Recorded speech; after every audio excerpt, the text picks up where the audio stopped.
नहीं 300 गैर मुस्लिमों की लिखी हुई नातों का तस्करा किया है और नूर मेरठी ने तहरीर फरमाया है। यही उत्तर प्रदेश है। बिजनौर की तारीख आप उठा करके पढ़ें। बिजनौर की सरजमीन पर रामचंद्र के यहाँ एक बच्चा पैदा हुआ। रामचंद्र के यहाँ एक बच्चा पैदा हुआ। माँ बाप ने उस बच्चे का नाम रखा चंद्र प्रकाश। बच्चा जिंदगी के लम्हात गुजारता रहा, यहाँ तक कि वो बच्चा जब शऊर की मंजिल में पहुंच गया तो बच्चे ने शायरी की दुनिया में कदम रख दिया। शेरो शायरी से दिलचस्पी हुई और चंद्र प्रकाश ने बहुत सारे अशार तहरीर किए। उनका लिखा हुआ एक शेर मैं आपको सुना रहा हूँ। चंद्र प्रकाश कहते हैं, ये अर्ज़े मुकद्दस है, ये तैयबा की ज़मीं है, ये अर्ज़े मुकद्दस है, ये तैयबा की ज़मीं है, जन्नत भी यही, मालिक जन्नत भी यही है। वाह वाह वाह वाह, जिंदाबाद जिंदाबाद, सुभान अल्लाह। गैर मुस्लिमों के नजदीक अयोध्या मुकद्दस है, गैर मुस्लिमों के नजदीक काशी मुकद्दस है, गैर मुस्लिमों के नजदीक मथुरा मुकद्दस है, गैर मुस्लिमों के नजदीक गंगा पानी का जमुना पवित्र है।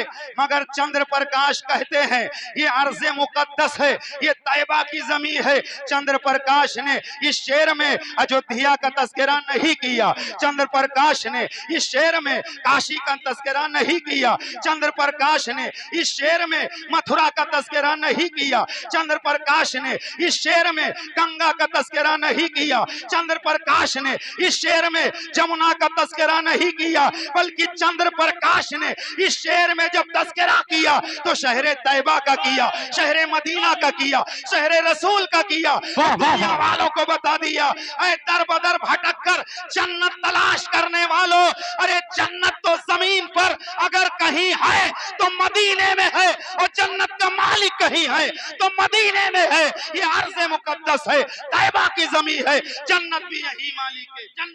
नारे तकबीर, नारे तकबीर, नारे रिसालत। जब बात चली शहरे तैयबा की, जब बात चली शहरे मुस्तफा की, जब बात चली कुए महबूब की, जब बात चली मदीनतुर रसूल की, तो इमाम इश्क व मोहब्बत सैयदी सरकार आला हजरत इमाम अहमद रजा ने कलम उठाया और लिख दिया, हरम की जमीन और कदम रख के चलना, हरम की जमीन और कदम रख के चलना। अरे सर का मौका है, वो जाने वाले मदीने के खित्ते खुदा तुझको रखे, गरीबों फकीरों के ठहराने वाले, तैयबा सही अफजल मक्का ही बड़ा जाहिर, हम इश्क के बंदे हैं। क्यों बात बढ़ाई है, जब और आला हजरत इमाम अहमद रजा शहर रसूल पहुंचे, दरो दीवार को देखा, गुंबदे खजरा की जियारत किया, रहमत अनवार की बरसात को मुलाहिदा किया, तो इमाम अहमद रजा ने कलम उठाया और लिख दिया, भीनी सुहानी सुबह में ठंडक जिगर की है, भीनी सुहानी सुबह में ठंडक जिगर की है, कलियां खिली दिलों की, हवा किधर की है, तैयबा में मर के ठंडे चले जाऊं आंखें बंद, सीधी सड़क ये शहरे शफात नगर की है, मांगेंगे मांगे जाएंगे, मुंह मांगी पाएंगे, सरकार में ना लाहे ना हाजत अगर की है, सरकार हम गंवारों में तर्जे अदब कहां, हमको तो बस तमीज फकत भीख भर की है, होते कहां खलीलों में ना काबाओं में ना, होते कहां खलीलों में ना काब, होते कहां खलीलों में ना काबाओं में ना, लौलाक वाले साहिबी सब तेरे घर की है, लौलाक वाले साहिबी सब तेरे घर की है। जब बात चली शहरे रसूल की, जब बात चली शहरे तैयबा की, तो उस्ताज़े ज़मन शहंशाह सुखन अल्लामा हसन बरेली से उन्होंने कलम उठाया और लिख दिया, अजब रंग पर है बहारे मदीना, अजब रंग पर है बहारे मदीना, ये सब जन्नतें हैं निसारे मदीना, मलाइक लगाते हैं आंखों में अपनी शबो रोज खाके मज़ारे मदीना। और या रसूल अल्लाह रहे उनके जलवे, बसे उनके जलवे, मेरा दिल बने यादगारे मदीना। ये उलमा बैठे हैं, जन्नत एक नहीं है, जन्नत है 8, और उस्ताज़े ज़मन ने एक नहीं दो नहीं फरमाते हैं, अजब रंग पर है बहारे मदीना की सब जन्नतें हैं निसारे मदीना, सारी जन्नतें मदीना पर कुर्बान हैं, सारी जन्नतें मदीना पर निसार है। जब बात चली शहर तैयबा की, जब बात चली शहर मदीना की, तो इलाहाबाद में रहने रहने वाले रामेश्वर नाथ उठकर खड़े हो गए। इलाहाबाद में रहने वाले रामेश्वर नाथ ने कलम उठाया और लिख दिया, दिल मोहे हमारा मदीने की सैर में, दिल मोहे हमारा मदीने की सैर में। घर बैठे हो रही है जियारत रसूल की, घर बैठे हो रही है जियारत रसूल की। और एक गैर मुस्लिम शायर ने अपनी अकीदत का इजहार किया तो कह दिया, हो के तैबा से जो ये मस्त हवा आती है, हो के तैबा से जो ये मस्त हवा आती है, हम मरीजों के लिए बूए शिफा लाती है। कैसे मोमिन हैं जो आका को बशर कहते हैं, मैं तो हिंदू हूँ मुझको। वाह वाह वाह, नारे तकबीर, नारे रिसालत, मसलके आला हजरत, नारे तकबीर, नारे रिसालत। ये किसी मुसलमान की बोली नहीं, गैर मुस्लिम की बोली है। वो कहता है कि हो के तैबा से जो ये मस्त हवा आती है, हम मरीजों के लिए पूरे शिफा लाती है। कैसे मोमिन हैं जो आका को बशर कहते हैं, मैं तो हिंदू हूँ मगर मुझको हया आती है। तारीख का मुताला करें, यही भारत की सरजमीन है। कौन नहीं जानता दिल्लू राम कौसरी को। दिल्लू राम कौसरी पूरी जिंदगी नबी की नात लिखते रहे, नबी की नात पढ़ते रहे और नाते रसूल की बरकत का आलम ये हुआ कि ईमान की दौलत मिल गई, इस्लाम हो गए। और जब कलमा पढ़ करके मुसलमान हो गए तो उन्होंने अपना नाम रखा कौसर अली कौसरी। और जब आपने कौसर अली कौसरी नाम रखा, चंद दिनों के बाद दिल्लू राम का इंतकाल हो गया। ज्यादा लोगों को इस बात का इल्म ना हुआ कि दिल्लू मुसलमान हो चुके हैं। कुछ दिनों के बाद दिल्लू राम का इंतकाल हो गया। जब इंतकाल हुआ, गैर मुस्लिमों ने कहा दिल्लू की लाश को हम जलाएंगे, मुसलमानों ने कहा दिल्लू की लाश को हम दफनाएंगे। जब बहुत ज्यादा बात बढ़ गई तो फैसला ये किया गया कि लाश गैर मुस्लिमों को दे दी जाए। चुनांचे दिल्लू राम की लाश को गैर मुस्लिमों के हवाले कर दिया गया। अब गैर मुस्लिमों ने मोटी मोटी लकड़ियों को जमा कर लिया, छोटी छोटी लकड़ियों को इकट्ठा कर लिया, देसी घी को मंगा लिया और दिल्लू राम की लाश को उन लकड़ियों पे रख दिया, देसी घी भी डाल दिया। और जब दिया सलाई लगाई है तो खुदा की कसम, तारीख उठा करके पढ़ो, मोटी मोटी लकड़ियां जल गई, छोटी छोटी लकड़ियां जल गई, मगर दिल्लू के जिस्म का जलना तो दरकनार, दिल्लू के जिस्म का एक बाल ना जल सका। मुझे कहने दिया जाए, नबी के आशिक को न दुनिया की आग जला सकती है न जहन्नम की आग जला सकती है, क्योंकि दोज़ख में मैं तो क्या, मेरा साया न जाएगा, क्योंकि रसूल पाक से देखा न जाएगा। सजदे से सरना उठाएंगे हश्र में जब तक हर एक उम्मती बख्शा न जाए। सुभान अल्लाह, सुभान जब बात चली इश्क रसूल की तो इमाम इश्क मोहब्बत सैयदी सरकार आला हजरत इमाम अहमद रजा ने फरमाया, इश्क तेरे सदके जलने से छूटे सस्ते, जो आग बुझा देगी वो आग लगाई है। थोड़ा सा जहन हाजिर फरमाइए, आला हजरत ने ये नहीं फरमाया ऐ नमाज तेरे सदके जलने से छूटे सस्ते, ऐ रोजा तेरे सदके जलने से छूटे सस्ते, ऐ हज तेरे सदके जलने से छूटे सस्ते, ऐ ज़कात तेरे सदके जलने से छूटे सस्ते। नहीं, आला हजरत ने जब जिक्र किया तो इश्क का किया। मैंने हाथ जोड़कर आलम तसव्वुर में अर्ज किया, ए इमाम अहमद रजा, आपने नमाज का जिक्र क्यों नहीं किया, आपने रोजे का जिक्र क्यों नहीं किया, आपने हज का जिक्र क्यों नहीं किया, आपने ज़कात का जिक्र क्यों नहीं किया? तो इमाम अहमद रजा की रूहानियत ने जवाब दिया, सुनो, इश्क रसूल होगा तो नमाज काम आएगी, इश्क रसूल होगा तो रोजा काम आएगा, इश्क रसूल होगा तो हज काम आएगा, इश्क रसूल होगा तो ज़कात काम आएगी, इश्क रसूल होगा तो दाढ़ी काम आएगी, इश्क रसूल होगा तो अमाल काम आएंगे, और इश्क रसूल नहीं तो कुछ नहीं। वाह वाह, सच्ची बात है, सच्ची बात है। ये कैसे? फरमाया तारीख उठाओ, क्या आपको नहीं मालूम जब हजरत इब्राहिम खलीलुल्लाह को जलाने के लिए नारे नमरूद में डाला गया तो अदावत करने वालों ने अदावत का इजहार किया, मोहब्बत करने वालों ने मोहब्बत का इजहार किया। गिरगिट आगे बढ़ा, मेंढक भी आगे बढ़ा, गिरगिट बढ़ा आग भड़काने के लिए, मेंढक चला आग बुझाने के लिए। हालांकि गिरगिट फूंक मार रहा था, उसके फूंक मारने से आग पर कोई असर होने वाला नहीं था। मेंढक नन्हे नन्हे कतरे डाल रहा था, हालांकि मेंढक के आग बुझाने से वो आग बुझने वाली नहीं थी। मैंने कहा, ऐ मेंढक, तूने मोहब्बत किया नबी से, तुझे क्या मिला? गिरगिट, तूने दुश्मनी किया नबी से, तुझे क्या मिला? तो मेरे नबी ने सहाबा से फरमाया, अगर गिरगिट मिल जाए तो उसे मार दो।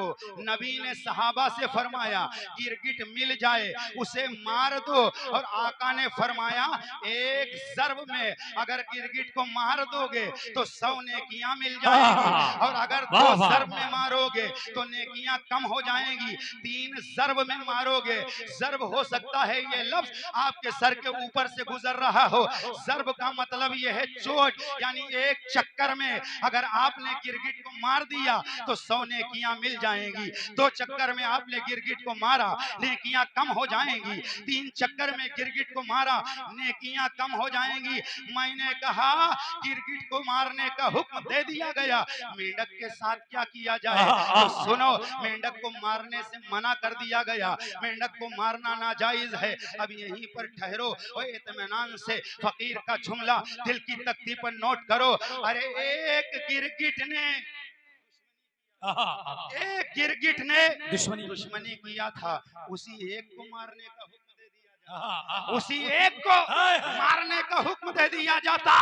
मगर नहीं, कयामत तक के लिए गिरगिट जहां मिलेगा मारा जाएगा, जहां मिलेगा मारा जाएगा।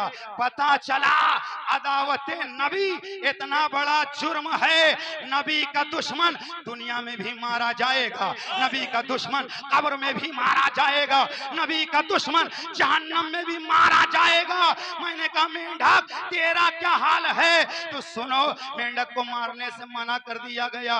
मैंने कहा, मेंढक तू बच जाता कि तूने पानी डाला था। तो कहा, सुनो सुनो, अरे मोहब्बत रसूल इतना बड़ा सरमाया है, मोहब्बत रसूल इतनी बड़ी दौलत है कि मैं तो बच गया, मेरी पूरी बिरादरी बच गई, मेरा पूरा खानदान बच गया।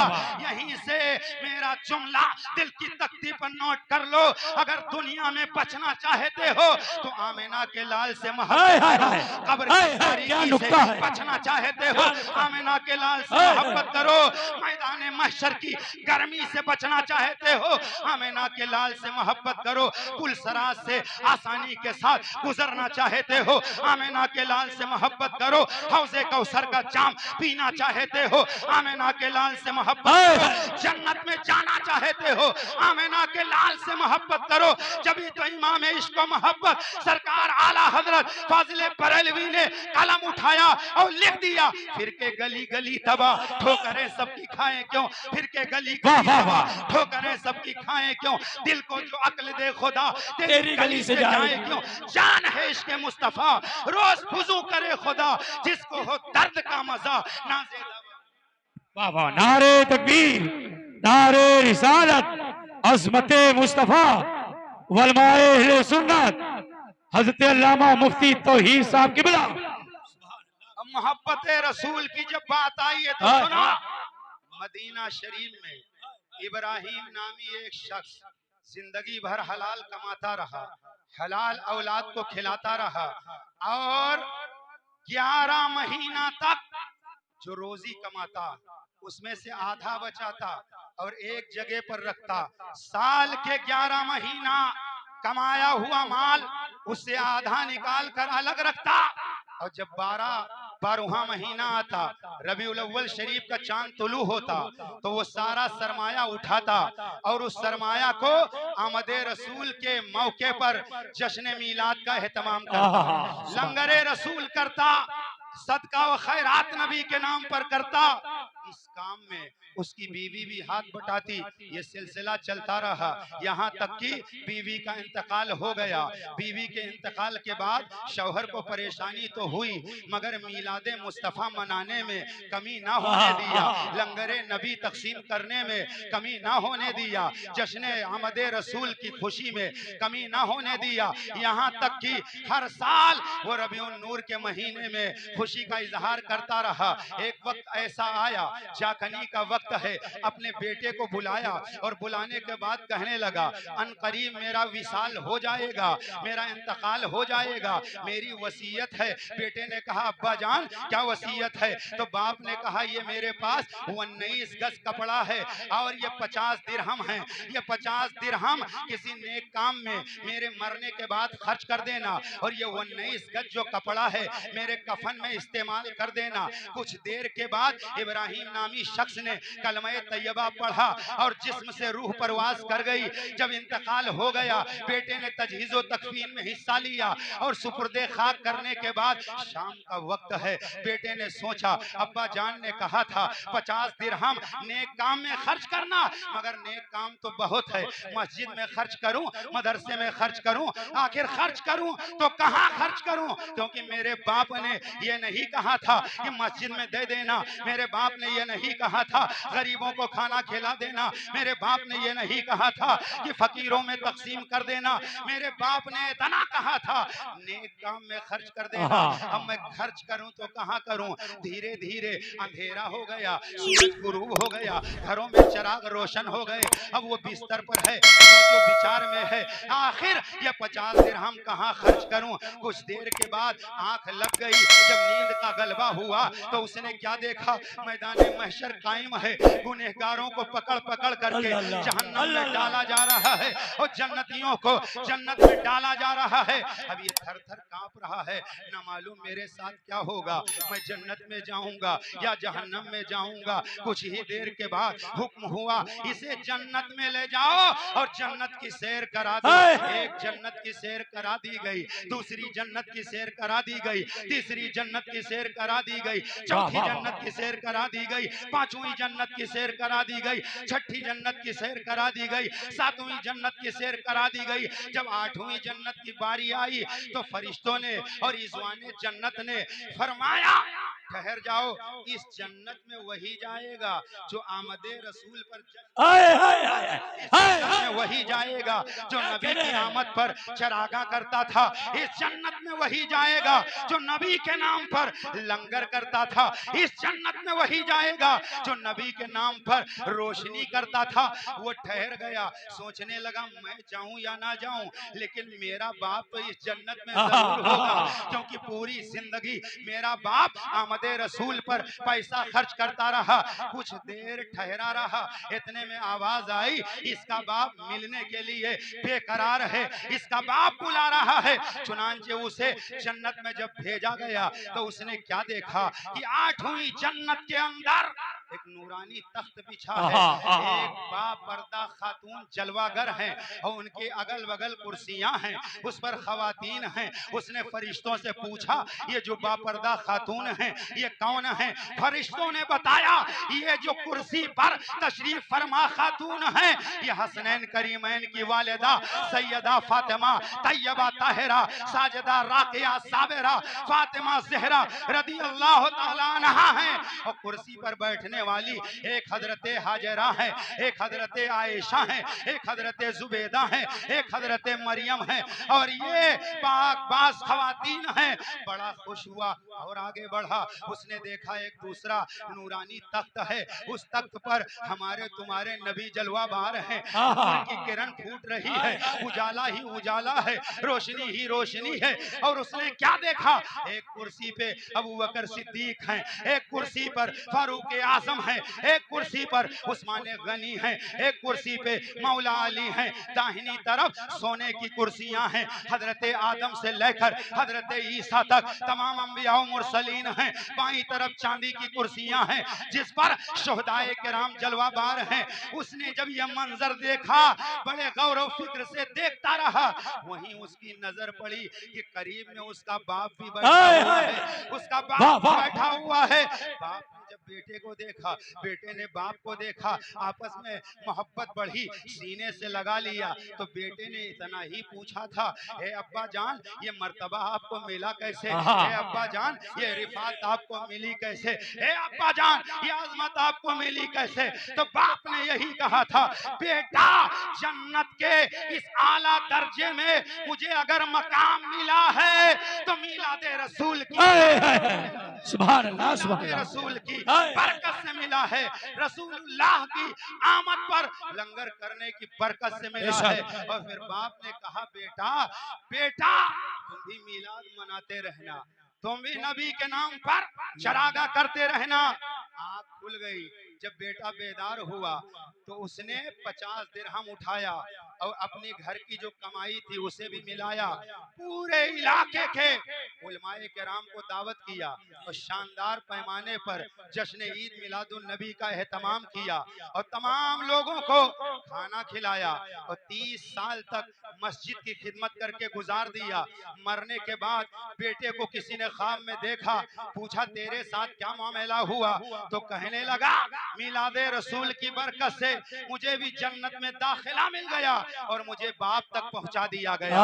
मालूम ये हुआ कि आमदे रसूल पर जश्न मनाना, आमदे रसूल पर चरागा करना, आमदे रसूल पर लंगर का एहतमाम करना ये नाजायज़ हराम नहीं है, इसमें फायदा ही फायदा है। कौन नहीं जानता मौलाना फजलुर रहमान गंज मुरादाबादी को?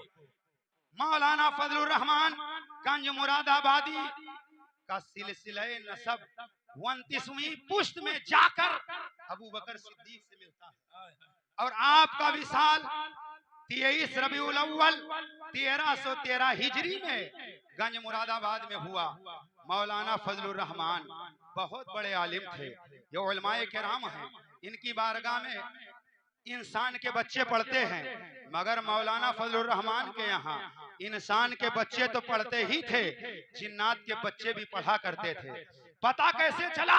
एक मर्तबा उस्ताद ने कहा, बच्चों अलमारी पर आईना रखा है, उठा लाओ।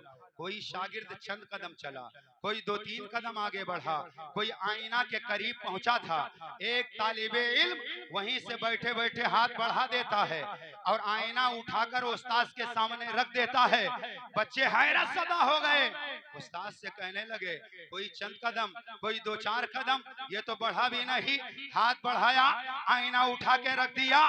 तो मौलाना फजलुर रहमान ने फरमाया, ये देखने में तुम्हारी तरह है, उठने बैठने में तुम्हारी तरह है, क्या कहने, ये तुम्हारी तरह हकीकत में नहीं है, इसलिए कि ये जिन्नात का बच्चा है, ये जिन्नात का बच्चा है। पता चला कि हजरत मौलाना फजलुर रहमान ने फरमाया कि देख ये देखने में तुम्हारी तरह है, ये उठने बैठने में तुम्हारी तरह है, मगर हकीकत में तुम्हारी तरह नहीं है। वही मौलाना फजलुर रहमान हर साल जब रबीउल अव्वल शरीफ का चांद तुलू होता तो आज आपने मरकरी लगाई है, आपने कुंभ में लगाए हैं। मौलाना फजलुर रहमान उस दौर में लाइट की व्यवस्था नहीं थी, उस जमाने में मिट्टी के छोटे छोटे दिया होते थे और मिट्टी के छोटे छोटे दिया उसमें घी डालते थे, तेल डालते थे और रुई की बत्ती बनाते थे। सैकड़ों की तादाद में चराग रोशन करते थे और अपने आका मौला का मीलाद पढ़ा करते थे। एक मर्तबा ऐसा शख्स पहुंच गया जो आमदे रसूल के मौके की रोशनी का मुखालिफ था। मौलाना फजलुर रहमान के पास गया और जाने के बाद कहने लगा, हजरत मैंने सुना था बहुत बड़े आलिम हैं, मैंने सुना था बहुत बड़े मुत्तकी हैं, मगर आप तो बहुत बड़े बिदाती हैं। मौलाना फजलुर रहमान ने कहा, मैंने कौन सी बिदात कर दी? उसने कहा, अल्लाह कुरान में फरमाता है, कुलू वशरबू वला तुसरिफू, खाओ पियो फजूल खर्ची ना करो। 2-4 चराग से काम चल जाता, सैकड़ों की तादाद में चराग जलाने की क्या जरूरत थी? तो मौलाना फजलुर रहमान ने फरमाया, अगर ये चिराग तुझे पसंद नहीं है, तेरे पेट में तकलीफ हो रही है, तुझे मैं इजाजत दे रहा हूँ, इन चिरागों को जल बुझा दे। वो आगे बढ़ा और उसने एक चिराग को फूंक मारी, बुझ गया, और आगे बढ़ा, दूसरे को फूंक मारी, लेकिन पलट कर देखा पहला जल रहा है, तीसरे को फूंक मारी, दूसरा जल रहा है, चौथे को फूंक मारी, तीसरा जल रहा है, पांचवें को फूंक मारी, चौथा जल रहा है, छठे को फूंक मारी, पांचवा जल रहा है, सातवें को फूंक मारी, छठा जल रहा है। अब वो हैरत में पड़ गया और कहने लगा, मौलाना अभी तक मैंने सुना था कि आपके यहाँ जिन्नातों के बच्चे पढ़ते हैं, मगर मैंने माथे की निगाहों से देख लिया, मैं चिराग बुझाता जा रहा हूँ, जिन्नात के बच्चे चिराग जलाते जा रहे हैं। तो मौलाना फजलुर रहमान ने फरमाया था, नादान, मैंने इन चिरागों को अपने बाप की खुशी में नहीं जलाया है, मैंने इन चिरागों को रसूले पाक की आमद के खुशी में जलाया है। इसलिए इन चिरागों को कोई बुझा नहीं सकता। फानूस बन के जिसकी हिफाजत हवा करे, वो शम्मा क्या बुझे जिसे रोशन खुदा करे। नूरे खुदा है, कुफ्र की हरकत में खंदाजन, फूंकों से ये चिराग बुझ। सुबह नारे तकबीर, अपने हाथों को उठा करके इस्तिकबाल करें। नारे तकबीर, नारे रिसालत, जश्न ईद मिलादुन नबी हजरत अल्लामा मुफ्ती तौहीद साहब की बिला। नारे तकबीर, नारे रिसालत। मगर आज लोग कहते हैं, कहाँ कुरान में लिखा है, कहाँ हदीस में लिखा है। एक साहब मध्य प्रदेश में मुझसे आकर कहने लगे कि आप लोग हर साल नबी की आमद पर जश्न क्यों मनाते हो? इतना तवील अरसा गुजर जाने के बाद, इतनी तवील मुद्दत बीत जाने के बाद हर साल चरागा करने की क्या जरूरत है? हर साल लंगर करने की क्या जरूरत है? मैंने कहा कुरान में भी है, हदीस में भी है, मगर आंख वालों को तेरे आंख वाला तेरे जलवों का तमाशा देखे, दीदाए गोर को क्या आए नजर क्या देखे। मैंने कहा कि कुरान में भी है, हदीस में भी है, लेकिन तुझे नजर नहीं आता तो मैं क्या करूं? 3 दिन गुजरे थे, मेरा गुजर उसी के दरवाजे के करीब से हुआ। मैंने देखा कुमकुमे लगे हैं, मरकरी लगी है, ट्यूबलाइट लगी हुई है, शामियाना लगा हुआ है, लोगों को खाना खिलाया जा रहा है। मैंने ठहर कर पूछा, क्या साहिबे मकान के यहाँ शादी की तकरीब है? बताने वालों ने कहा नहीं, शादी की तकरीब नहीं। मैंने कहा ये एहतमाम कैसा? कहा 1 साल पहले मकान मालिक के यहाँ एक बच्चा पैदा हुआ था और आज साल पूरा हो गया है, बच्चे का जन्मदिन मनाया जा रहा है, बच्चे का बर्थडे मनाया जा रहा है, बच्चे का यौम पैदाइश मनाया जा रहा है।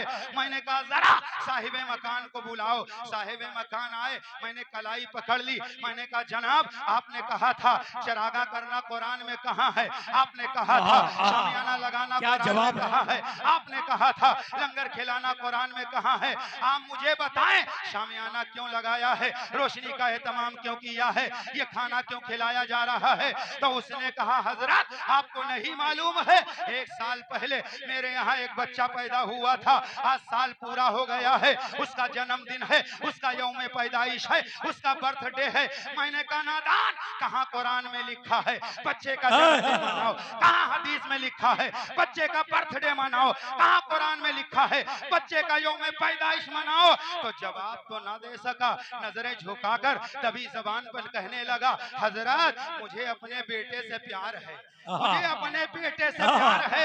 मैंने कहा नादान, फैसला हो गया, तुझे अपने बेटे से प्यार है, अपने बेटे का जन्मदिन तू मनाता है। सुन्नियों को अहमद मुख्तार से प्यार है, सुन्नियों को मदीने के ताजदार से प्यार है, सुन्नियों को आमिना के लाल से प्यार है।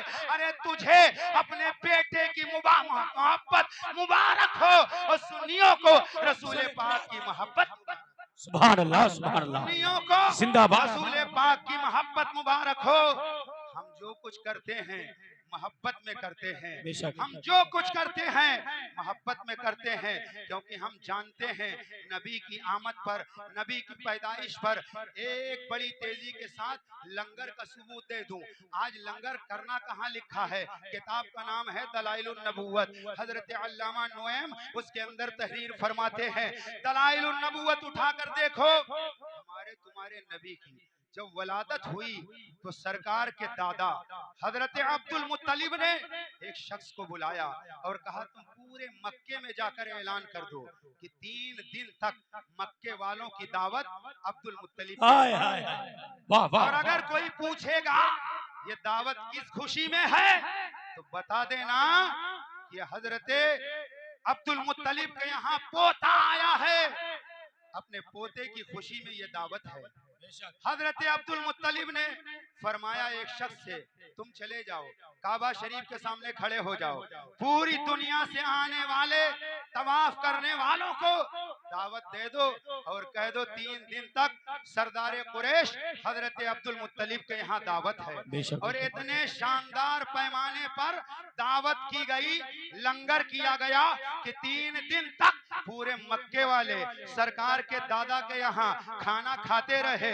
3 दिन तक दुनिया से आए हुए लोग अब्दुल मुत्तलिब के यहाँ खाना खाते गए। हजरात मालूम ये हुआ अगर नबी की आमद पर लंगर नाजाइजो हराम होता तो सरकार के दादा अपने पोते की पैदाइश के मौके पर कभी लंगर का एहतमाम ना करते। पता चला कि सरकार के दादा ने आमद रसूल के मौके पर लंगर करके कयामत तक के लिए लंगर करने वालों के हौसले को बढ़ा दिया है और ये बता दिया है लंगर करना ये सरकार के दादा अब्दुल मुत्तलिब की सुभान अल्लाह सुभान अल्लाह जिंदाबाद की सुन्नत है। और अपनी हैसियत के मुताबिक अपनी औकात के मुताबिक लोग लंगर करते हैं, घरों की सजावट करते हैं। कोई 1, कोई 2, कोई 150 लोगों की दावतें करता है और नबी की मोहब्बत में वो खाना खिलाता। 2 बातें और मैं जान रहा हूँ टाइम बहुत ज्यादा हो रहा है, 2 बातें और। पहली बात तो ये कि हमारे तुम्हारे नबी, अब बहुत अहम बात करने लगा हूँ, हमारे तुम्हारे नबी जब दुनिया में आए तो सरकार नाफ बुरीदा पैदा हुई।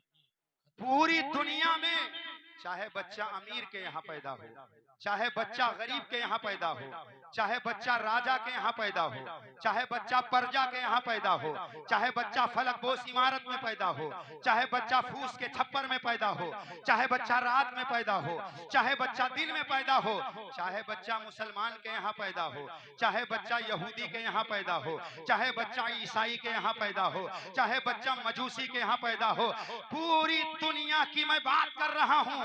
पूरी दुनिया में किसी के घर जब बच्चा पैदा होता है तो पैदाइश के वक्त बच्चे की नाफ लटकती है, बच्चे की नाफ लटकती रहती है। और पैदाइश के वक्त अगर बच्चे की नाफ ना काटी जाए तो बच्चे की जिंदगी खतरे में, माँ की जिंदगी खतरे में। हर एक का यही हाल है।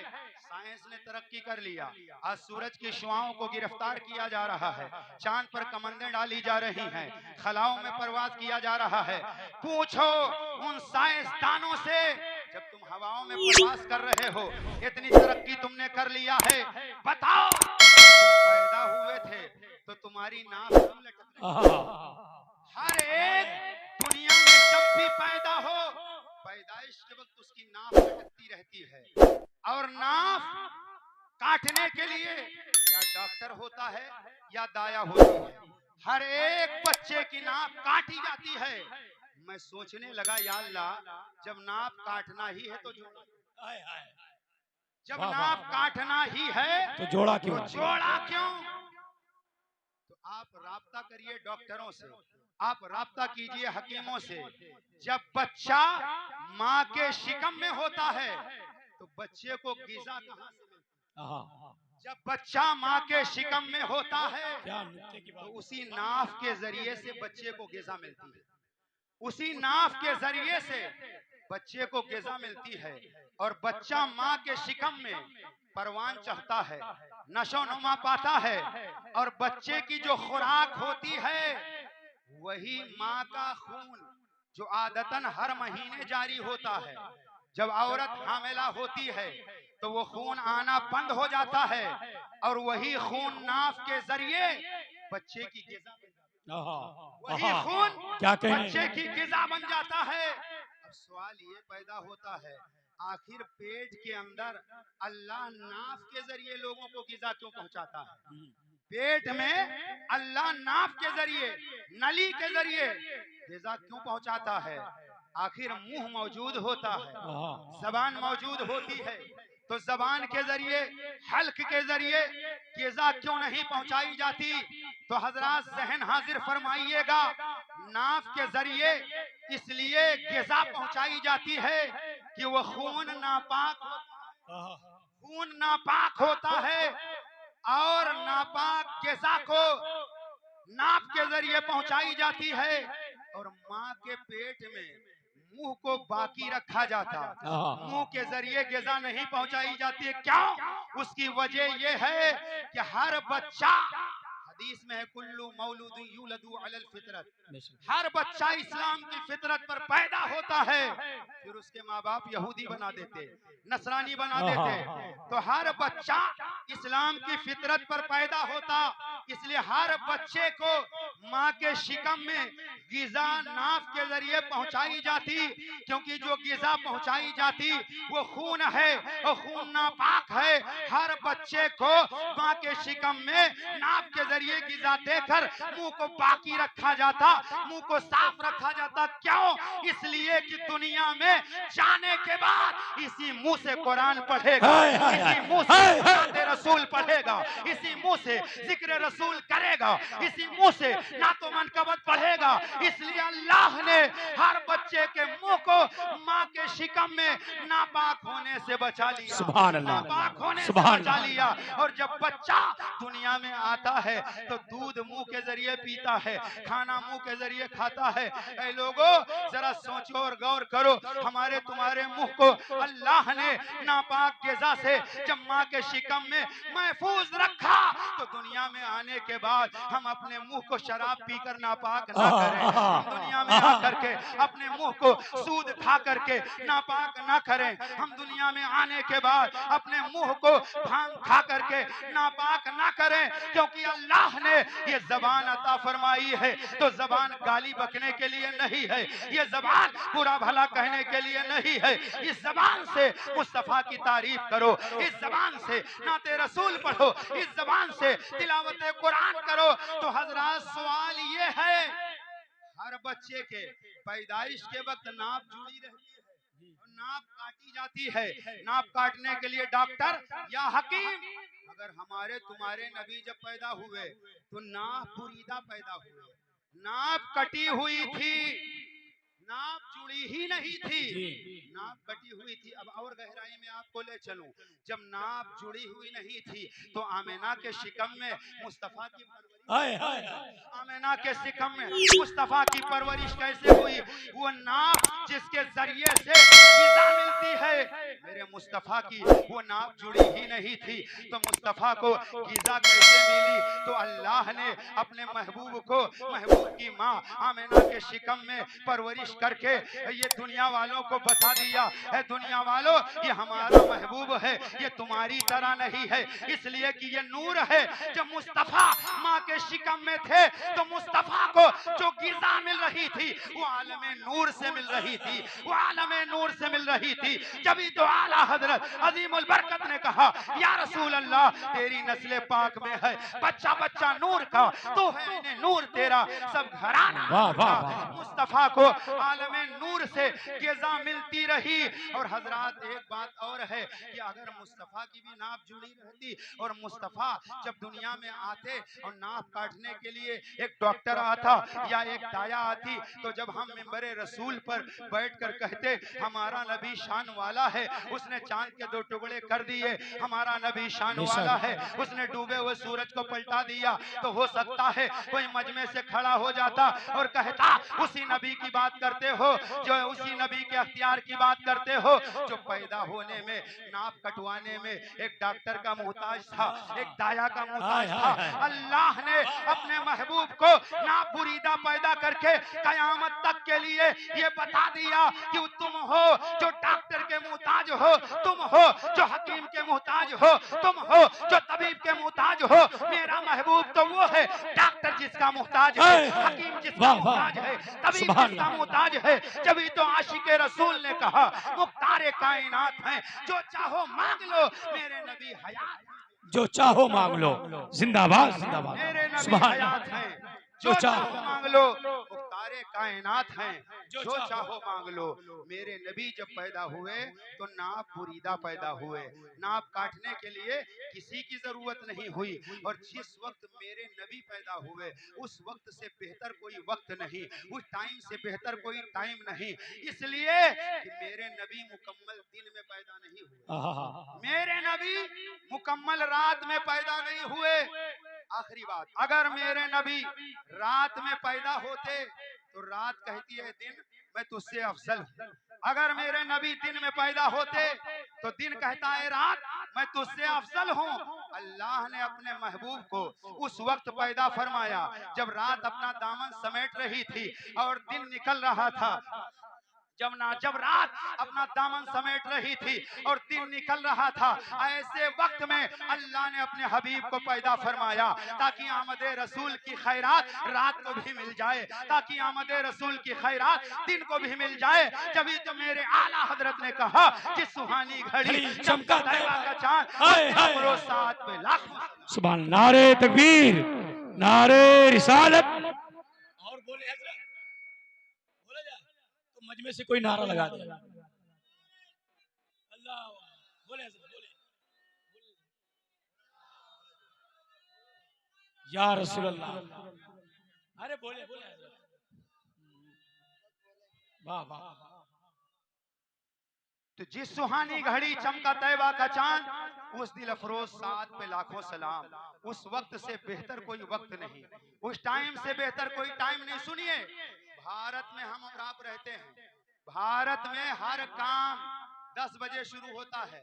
कॉलेज में कॉलेज खुलेगा तो 10 बजे, स्कूल खुलेगा तो 10 बजे, जज बैठेगा तो 10 बजे, कचहरी खुलेगी तो 10 बजे। क्या आपने कभी गौर किया कि हर काम 10 बजे से क्यों शुरू? हर काम 10 बजे से क्यों शुरू? तो हिंदुस्तान में जब अंग्रेज आए तो उन्होंने यहाँ हर काम 10 बजे से शुरू किया। क्या आपने कभी गौर किया हर काम 10 बजे से क्यों शुरू किया? तो अंग्रेज कहते हैं हमारे यहाँ एक तारीख है, हम जिस नबी को मानते हैं, हमारे ईसा ठीक दिन के 10 बजे पैदा हुए, ठीक दिन के 10 बजे पैदा हुए। इसलिए अंग्रेजों ने कहा हमने हर काम 10 बजे से शुरू किया है ताकि अपने नबी की पैदाइश की घड़ी याद रहे, ताकि अपने नबी के विलादत की घड़ी याद रहे। अब भी ना समझोगे तो कब समझोगे? अंग्रेजों को इस बात का ख्याल है कि हम अपना हर काम 10 बजे शुरू करेंगे ताकि अपने नबी की पैदाइश की घड़ी याद रहे। ए मुसलमानों, क्या आपने कभी गौर किया हमारे नबी जिस वक्त आए हैं, लाओ उस वक्त बिस्तर से उठ करके आसमान की तरफ नजर डालें और देखें कितना सुहाना वक्त होता है, कितनी भीनी भीनी खुशबूदार हवाएं उस वक्त चलती हैं। और उस वक्त जब आप उठ जाएं, तहज्जुद की नमाज पढ़ें, फज्र की नमाज पढ़ने के बाद अपने कारोबार में लग जाएं, तो अल्लाह की कसम अंग्रेजों से आप कभी पीछे नहीं रहेंगे। क्योंकि जो सुबह चलेगा और जो 10 बजे चलेगा, वो सुबह चलने वाले का मुकाबला कर ही नहीं सकता, वो सुबह चलने वालों का मुकाबला कर ही नहीं सकता।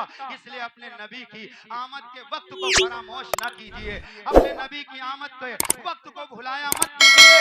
इसलिए आज दुनिया में ये तो हमारे नबी की शान है कि मेरे नबी को दुनिया में आए। हवाला नोट करो, 20 अप्रैल 571 ईस्वी सुबह सादिक का वक्त हजरत अब्दुल्लाह के आंगन में हजरत आमिना के शिकम से मुस्तफा जलवागर हुए। 20 अप्रैल 571 ईस्वी, इस वक्त है 2022 ईस्वी। 2022 से 571 को कम कीजिए तो 1451 साल बचते हैं। गोया नबी को दुनिया में आए हुए तकरीबन 1400 साल, 1451 साल गुजर गए। इस दरमियान बड़े बड़े राजा दुनिया में आए, बड़े बड़े प्रजा दुनिया में आए, बड़े बड़े सेठ दुनिया में आए, बड़े बड़े माल दौलत वाले दुनिया में आए, लेकिन लोग उनकी तारीख भूल गए, उनका चर्चा करना लोगों ने छोड़ दिया। मगर अपने नबी की शान मुलाहिदा करो, इतना अरसा बीत जाने के बाद नबी की शान कम होने के बजाय बढ़ती चली जा रही है। पूरब चले जाओ तो नबी का चर्चा, पश्चिम चले जाओ तो नबी का चर्चा, उत्तर चले जाओ तो नबी का चर्चा, दक्षिण चले जाओ तो नबी का चर्चा, फर्श पर देखो तो नबी का चर्चा, अर्श पर देखो तो नबी का चर्चा। जभी तो बरेली से आला हजरत इमाम अहमद रजा ने झूम कर कहा, या रसूल अल्लाह, अर्श पे ताजा छेड़छाड़, फर्श पे तुरबात, कान जिधर लगाइए तेरी ही दास्तान है। या रसूल अल्लाह, आपका जिक्र मिटाने वाले मिट गए मगर आपका जिक्र मिटा न सके, नबी का जिक्र घटाने वाले घट गए मगर नबी का जिक्र घटा न सके। जभी तो बरेली से आला हजरत झूम कर कहने लगे, या रसूल अल्लाह, मिट गए, मिटते हैं, मिट जाएंगे दुश्मन तेरे, ना मिटा है ना मिटेगा कभी चर्चा तेरा। तू घटाए से किसी के ना घटा है ना घटे, जब बढ़ाए तुझे अल्लाह ताला, वाह वाह वाह, जिंदाबाद, बढ़ाए तुझे अल्लाह ताला तेरा। मालूम ये हुआ कि हमारे नबी से बेहतर किसी की शान नहीं, नबी से अफजल किसी का मकाम नहीं, नबी से बेहतर किसी का ना किसी की न पहले आमद हुई न आबाद में हुई न कयामत तक होगी। नबी को अल्लाह ने बेमिसाल बनाया, लाजवाब बनाया, लारेब बनाया। तो तुम्हें वही कहना पड़ेगा जो बरेली के ताजदार ने कहा, अल्लाह की सरताबा कदम शान है ये, इंसान नहीं इंसान, वो इंसान है ये। कुरान तो ईमान बताता है इन्हें और ईमान ये कहता है मेरी जान है ये महफिल नूर जिंदाबाद, पाइंदाबाद, वमा अलैना इल्लल बलाग।